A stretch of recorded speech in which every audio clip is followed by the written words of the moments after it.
Brought to you by StationHouseCoffee.com and Postmates. What you manifest in your mind, you can bring to reality. Kill Tony, the Corona edition. No audience edition. No live audience, anyway. No live audience in front of them, anyway.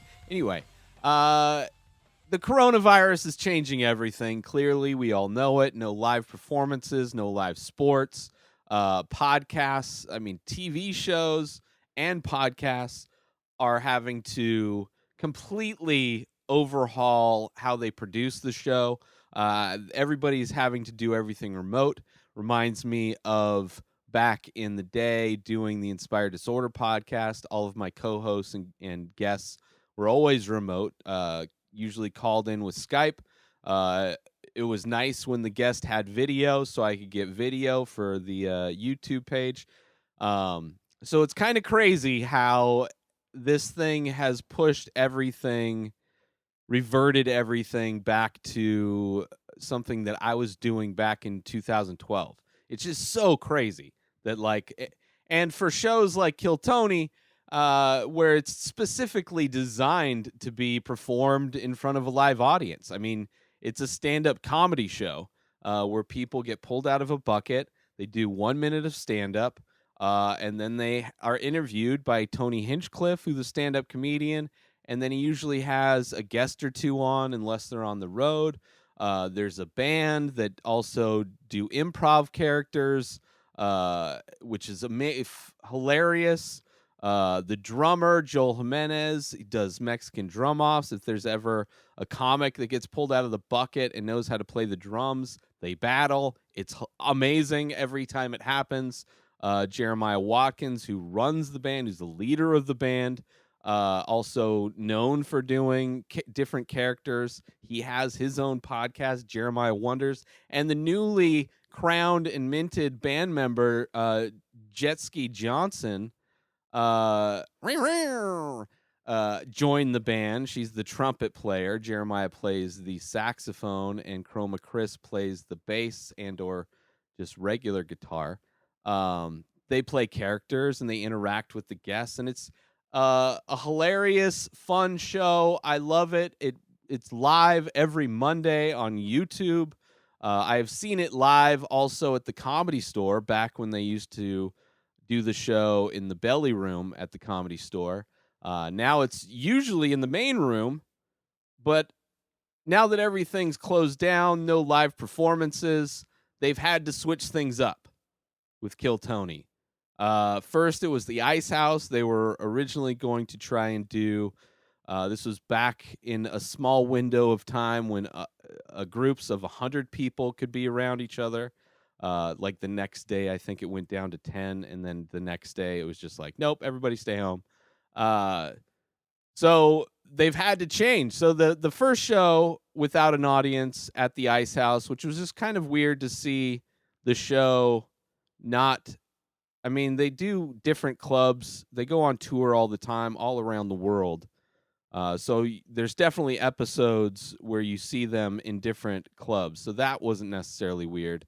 But it was definitely weird having no audience. But still a fun show.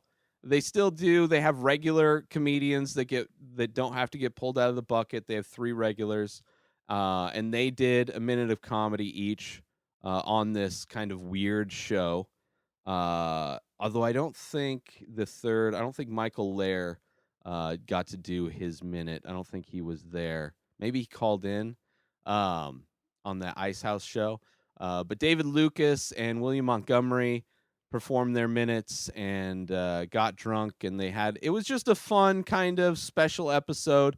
Kind of reminded me of the roadcast that Jeremiah Wonders does on his show, where sometimes instead of a regular episode, he'll just record everybody from Kill Tony as they're going on a road trip to do a show while they're on tour. So it kind of reminded me of those roadcast episodes of Jeremiah Wonders. But still, I mean, Tony Hinchcliffe is so good at hosting the show, and he's done it, I mean, for I don't know how many years they've been going, but he's been doing it for years, so I'm sure a lot of it's just automatic. But great host of the show, always keeps the pace going. Uh, so that the Ice House episode was great. Then the next one, they went over to Better Box Studios, which is the same studio that Controlled Chaos was filmed at. I don't know if Controlled Chaos is just on a break right now, or they're going to try and do Skype version of the show. But I love Control Chaos. That is one of my newer podcasts that I've been addicted to. They film at Better Box Studios. Kill Tony was there this last week, and I think they're going to be there this week, maybe. Which this episode comes out Saturday, so I have not seen the Monday episode of the newest Kill Tony yet, as I'm recording this, because that will happen tomorrow. But the only other one they did was at the Better Box Studios, which is amazing. It's a great studio. First off, just impeccable engineering from top to bottom on the episode for such late notice. Like everything seemed to work perfectly. They used green screen. They had live call-ins, which was awesome. It was kind of more of a hybrid of the original show and kind of just doing call. I don't know. It's kind of a weird hybrid of like a regular podcast mixed with the standard Kill Tony people. I just love that they're still doing it, considering the show relies so heavily on an audience being there. The fact that they're still going and putting on shows and still doing it live every Monday, I love it. As a fan of podcasting, but also a fan of like people that like try to overcome obstacles and are willing to evolve and adapt on a dime to make things happen. Kind of like Dana White trying to make this Khabib versus Tony fight happen. Like it's inspirational on a level. I mean, I don't think it's something that is bad for public health necessarily, because I think it's just between like everybody agrees. It's not like they're going to do it in front of a live audience. But his ambition to try and pull this thing off despite all odds is amazing. So watching Kill Tony try and survive despite all odds is amazing. And not that they wouldn't survive, but just keeping everything going is amazing. And the live calls that they had when they were at the Better Box Studios, Michael Lair called in, absolutely killed. He's the newest regular. He has ALS, used to do improv for, I don't know, a shitload of time, 20 years. I don't know how long he did it, but got ALS, starting to do stand up, and became a regular, and absolutely destroys every time he's on.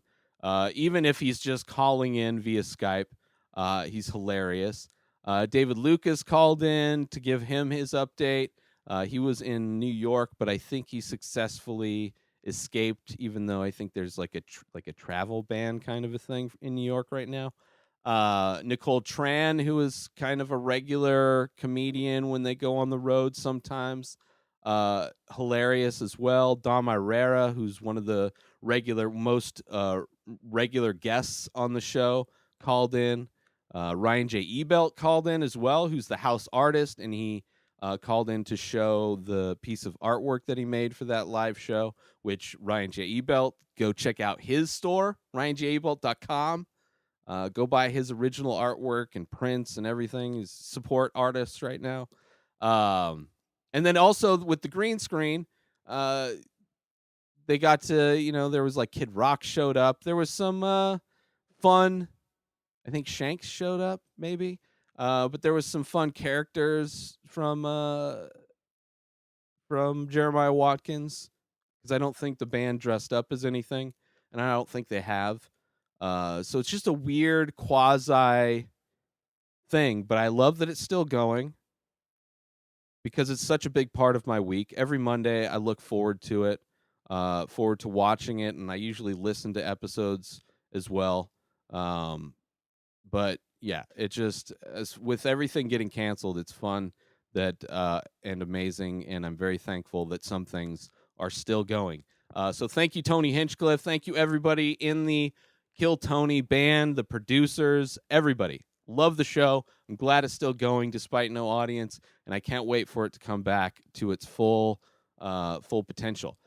Go support in small businesses by getting premium single origin, small batch coffee over at stationhousecoffee.com, and follow Station House Coffee on Instagram. Make some money driving for Postmates. Use my link, inspireddisorder.com/Postmates. Sign up. You're guaranteed $600 for your first 75 deliveries.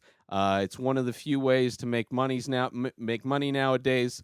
So make sure you use my link, inspireddisorder.com/Postmates. Sign up. That way I get credit for signing you up, and you help support this podcast and keep everything going. New episodes come out every single day. Subscribe on IGTV, YouTube, and everywhere else podcasts are found. Go buy my artwork over at inspireddisorder.com and save 25% when you use coupon code RTS. Follow the show on Instagram at Ray Taylor Show. Have a wonderful day, everybody. Peace out.